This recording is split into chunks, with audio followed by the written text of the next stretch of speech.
YouTube, how's it going? The GOAT House is back. Second day of NFL free agency. We got more signing grades to go over here. And we got 3 videos yesterday on day 1 with a bunch of different grades for a bunch of different players that got signed. So if you're looking for that specific free agent, it's probably one of those videos. There might be some that are happening as I'm talking in this video or right after. They'll be in the next one. Still waiting on details from other guys that we know that signed. But yeah, going over a bunch of guys in this video. Again, the 4th one. Follow us. Full NFL coverage, even for the NFL draft. Can't wait for that. We're going to continue on. There's going to be trades coming up at any time now. We're going to grade those as well. Follow our Twitter. It's a must, absolute must follow. They're breaking news, breaking it all down first. But yeah, that'd be fantastic. Check out walkthemock.com. You see underneath me. Link in the comments for anything that you need. Here's the Twitter. Yeah, you're missing out on a lot of stuff right here, so check it out at GoDallas NFL. And Hunter Henry started the day off. It was earlier today. I was letting for, allowing more signings to add up here before hopping in the studio, if that's what you want to call it. 3-year, $37.5 million. It's gonna be $12.5 million per year. They already signed Jonnu Smith, right, for $12.5 million per year. Yeah, they add both 2 different types of tight ends. Jonnu Smith, like I've been saying, can do a bit of everything, almost like a H-back in a way. You can give him the ball in the backfield if you want to. You could hand him the ball, but that's really not what I'm talking about. But a lot of that H-back screens, tight end screens, things like that. But yeah, I like this. I like it. It's a lot of money. I gave it an A though, and I gave Jonnu Smith, in the same range here. The Patriots are going back to playing Patriots ball. I don't know why I took that away, but keep that up for now. Going back to playing that ball, 2 tight ends. They're going to roll with Aguilar and Jacoby Myers. They got a couple other options with Bourne and N'Keal Harry. He's apparently on the trading block, perhaps.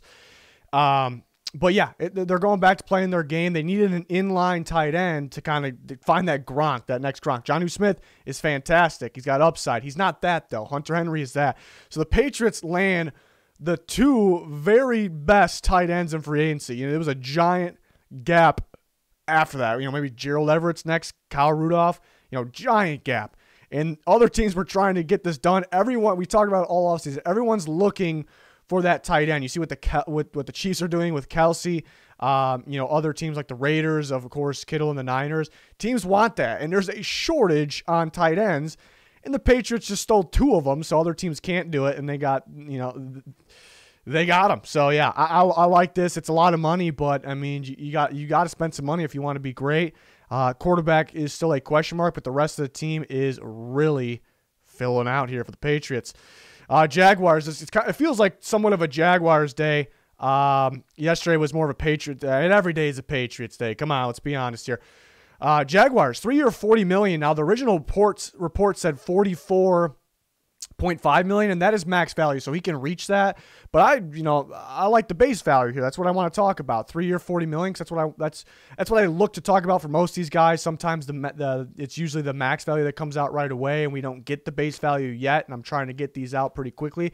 But for the most part, this is what I'm talking about, base value. So I'm looking at it as a 3-year, $40 million, and there's actually a giant difference. The other way, max value is like $14.3 million. You look at it, it's only a $1 million difference. But that $1 million is pretty giant. He goes from the 6th highest paid corner per year to around the 12th. And, where I expected guys like Shaq, Griffin, William Jackson still available to get paid was around this range. It's in terms of their value right now, sure, it's a tiny bit overpaid, but that's really not where you're paying them. A lot of upside here. So I ended up liking this. I went from, the 14.3, 13.3. It's a big difference. I'll give it a B+. I like the idea of Shaquill Griffin, that is, with C.J. Henderson. They also add, they're adding more to the defense, obviously the secondary in general. We'll talk about Rayshawn Jenkins, but yeah, I like the corner duo. The one thing is the Seahawks run a lot of, they run a lot of cover 3. They run a mixture of things, but yeah, I guess it's up in the air. I can't really base too much off this because it's up in the air what the Jacksonville Jaguars will run. I'm thinking more like a Ravens defense where there's going to be a little more man coverage. So can Griffin make that tough transition if he has to? It's a kind of a question mark. So, maybe it could be a little tough. right off the bat. But yeah, I think they're going to run a lot of, CJ Henderson's got a lot of upside man coverage. He's kind of already good at it. So we'll see if Griffin can do it. It's all assumption at this point. But overall, I like it. It's probably the price point we expected. Again, there is actually a big difference in that $1 million there. So interesting. They signed Rayshawn Jenkins, the free safety from the Chargers, 3-year, $35 million. It's $8.75 million per year. That's actually more than I expect. You look at John Johnson, he got, $11.75 per year. I thought there'd be a much bigger gap between the two, much bigger. There's the top tier safeties, the John Johnson and, Marcus Williams got franchise tagged. A lot of those guys got tagged. And then there's a pretty big drop off for the next guys and how much they make, and it's usually around that 6-7 maximum range. So Jenkins got a little bit over that there. And I'm surprised they valued the free safety that high, in that defense on what I think it's going to be. I think they'll value more of the corners, and they kind of did, but the strong safety more. But yeah, if they are going to play, a lot of press man, which I expect them to, I guess you need a good coverage guy in the back end. So I mean, there's logic behind it still. It's a little more than I expected. They definitely needed to get their hands on a safety. Why not get Anthony Harris for? And I was a little worried about Anthony Harris because he had an off year this year, but he was elite in 2019. But I was a little worried because people were going to base it off of 2019 that people would pay him, around $12 million. But it sounds like his stock's going down. You probably can get him for around 10. Why not do that? If you're going to do something like this. So it's a tough one. I kind of like it in the C range there for the Jaguars. Yeah, but I mean they're filling out their team at the same time. They're getting better. Maybe not the biggest splash signings other than Shaq Griffin. So that's a little disappointing, but at least they're filling out their roster and getting guys they like as fits. They signed Tyson Aluwalu, so I was kind of talking about on Twitter. They need a nose tackle. They filled out defensive end. Jihad Ward, which we don't have the details yet. At least I haven't seen them. So we'll eventually get to that. So he's going to be the defensive end, kind of an average guy there. Defensive tackle, same thing, Roy Robinson Harris. Starting to fill it out. New 3-4 defense. I was talking about they need a nose tackle. People were saying Devon Hamilton. Jaguars fans were kind of saying that's the guy. They want him to be the guy. So maybe they're not, the fans aren't happy about this one. But I like it. 2 years, $6 million. I think he goes to the Steelers 3-4. Probably a little more success in the Steelers because of the talent around him. But he fits Jacksonville a lot more now than he did before. $3 million per year for a pretty damn good. He's up there in age, but $3 million per year for a pretty damn good nose tackle that fits the new scheme. I think that's pretty damn good. So I give that one an A. But I know maybe that's one the Jacksonville Jaguars fans aren't thrilled about unless they change their mind on that, because I know a lot of people were hyping up Hamilton, but I don't know if he's quite there yet. You could be better, but yeah, older guy, 2 years. Get Hamilton, in the rotation, you can get better. It makes sense to me. Tyus Bowser was one of my sleeper free agents. 4-year, $22 million average per year, $5.5 million. Are you kidding me? This is one of the better value deals of free agency. It's an A+. Tyus Bowser, young with a lot of upside, could grow in terms of actually getting the quarterback. He will. He's very good at dropping in coverage for a pass rusher. Like, he might be one of the – it's crazy because you're trying to think in your head who would be the best. I know it's more important to get to the quarterback, but who would be the best pass rusher dropping in coverage? If you would have to predict, you probably think all these big names, but you wouldn't throw Tyus Bowser in there when he belongs in there. Needs more reps to maybe solidify himself there. But I like the 4 years. Going to continue to get better, grow in this defense. He's an absolute fit in this defense. I would have guessed that people would have paid him based off his upside. $8 million, close to there, $7-8 million. So this is a fantastic job by the Ravens. There's other guy, Abukum, Smoot. These guys got paid $7 million range to be depth rotation guys. I like Bowser a lot better. It's a fantastic deal for the Baltimore Ravens here. That's definitely one of my favorite signings. People will put their favorite signings as these big-time players. I kind of go based on value. That's how I do it. So this is going to be up there for sure. Mike Hilton is giving out a couple A+ this one, or back-to-back. It's an A+, 4-year, $24 million for the Bengals. At the end of the day, you can debate, would you rather have William Jackson and Mckenzie Alexander back versus Chidobe Awuzie, and which we don't have the details on that yet for some reason, so we'll have to get to that one in the future. So Mckenzie Alexander, slot with William Jackson outside back with Trey Waynes, of course, or Chidobe Awuzie outside with slot corner Mike Hilton, of course, with Trey Waynes. You may choose the other route, in terms of who you would want. Maybe if you're a Bengals fan, it's a lot more expensive. I know the Bengals had money, so you can debate that side of it all day, which one you would rather have, and was it worth the money? Would it be worth the money to go for those guys? It's really not what I'm grading here. Mike Hilton I thought would get close to $10 million. They got him $6 million. The Steelers would get him back for this amount. I thought the Jaguars would be the team to maybe pay him a little more than that $10 million possibly, because I thought he fit very well. Slot corners are becoming more important. He's one of the best in football. Kenny Moore is up there, one of the best in football with the Colts. He's very good. He gets just over $8 million per year. So, Mike Hilton. I guess maybe people worry that does he have success because he's in that Mike Tomlin scheme. I see him play very good in coverage, while I see, it's a little different playing outside. But I see Joe Hayden and, Steven Nelson not really struggling, but compared to what they normally do last year, while Mike Hilton is getting better. He's a fantastic blitzer on top of that. I would imagine the Bengals are going to blitz. I like their safety duo. Jesse Bates covers very well on the back end. They could really benefit from Mike Hilton blitzing. I think this is fantastic. It's an A+. Either way, no Jackson back probably, but either way, I like that secondary. Awuzie, who I did kind of like better as a slot corner, but he's going to play outside. Still a solid young guy. Awuzie, Mike Hilton on the inside. Trey Waynes coming back this year. It's like a new addition. He's one of the better tackling corners in football. He's underrated in coverage with Jesse Bates and Von Bell. I think that's a pretty good secondary, pretty good young secondary there for the Bengals. We'll see. I like that signing, though, in terms of value. Giants, this is going to be a tough one to grade. I already know. I've kind of been playing with it in my head, but here we are. 3 years, $63 million for Leonard Williams and the Giants. There was talks this morning. We were talking about it on Twitter that that they're working on a contract possibly, but the Leonard Williams, wanted $21 million per year. Or he wanted more than 19, and I was kind of guessing maybe he wants DeForest Buckner money, $21 million per year. He ends up getting that. The Giants end up working with that there.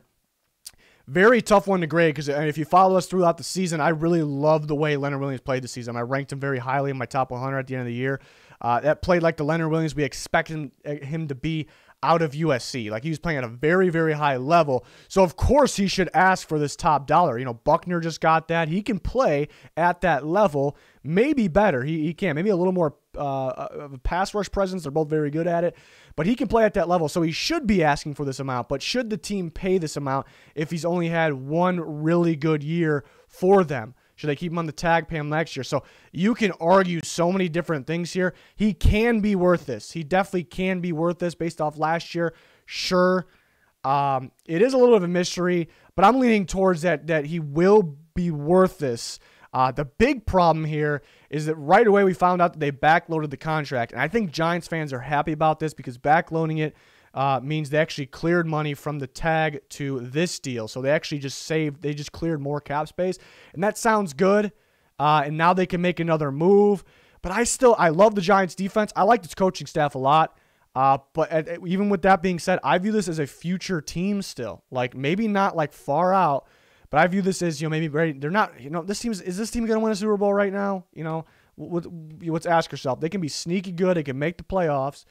But it's just, only a handful of teams can win the Super Bowl. So with that being said, they could be attacking that Super Bowl 2 years from now, maybe we'll say. And that's where you need the money to go big. We're a appealing team now. Come play with us. Let's spend this money, get this stud here in that one open hole we have, whether it's, offensive line, for example, a specific spot, just giving you an example. So really backloading a giant contract could affect that. So it's so tough to grade. I don't really necessarily think it's an overpay.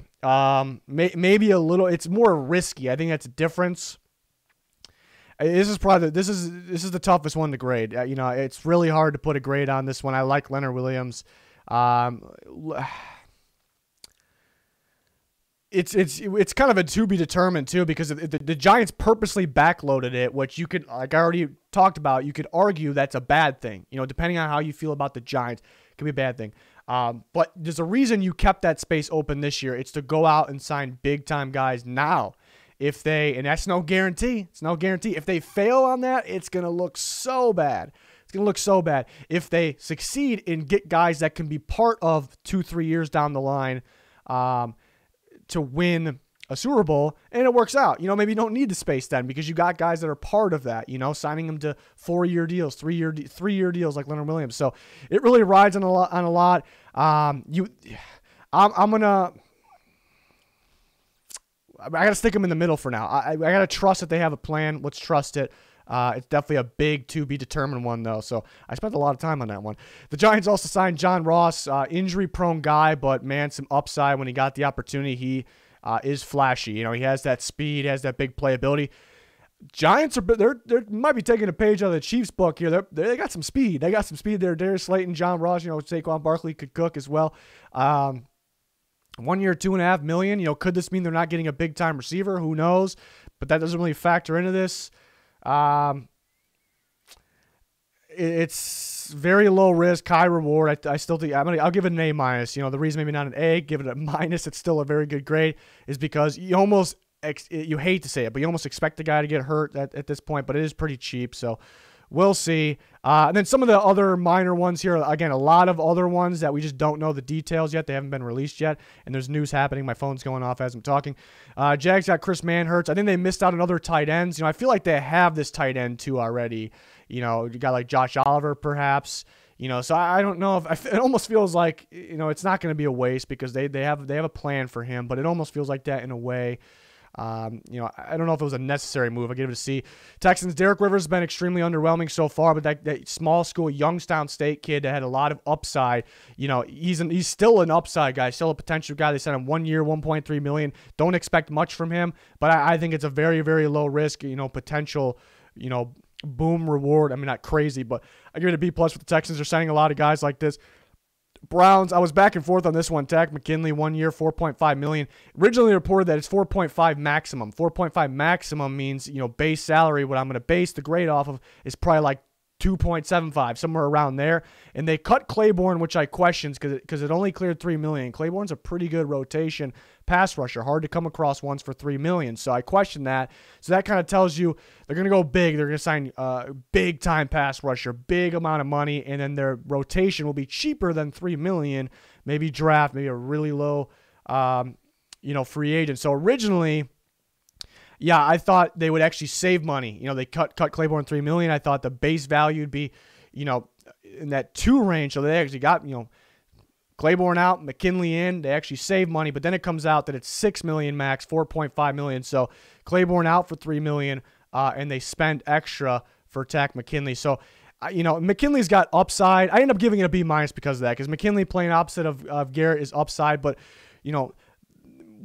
how I think of it, is it almost looks like they kind of should have kept Claiborne. But McKinley does have the upside there. They spend a little bit of extra money, instead of saving some. But they are looking for a big-time starter, though, at the same time. So that's why it was a little surprising if it ended up being cheaper than, how much they save with Claiborne. It would have made a lot more sense then. But I mean, every dollar counts, but it's not a whole bunch difference. I do like the upside B-. I think it's somewhat of a small signing. If he's starting, then maybe that's not ideal. But yeah, my phone's going off like crazy. Things are happening. I mean, do I look at it and we'll talk about it? No, it's actually just a lot of we're getting contract details now. So I could have done the Chidobe Awuzie one. Got all the contract details on that. So we'll have to break that down in the next video there. But yeah, a lot more of these to come. Again, trades will start to happen. A bunch of cuts are happening right now because teams got to be positive cap space by tomorrow later afternoon. So that's why that's going down. We have you covered with all of that. Anything that you need on our Twitter, and we'll be back here on our channel. So please subscribe, follow that Twitter, and yeah, everything else. You know the drill. Link in the comment section for anything that you need. That's going to do it. Thanks for watching. Goodbye.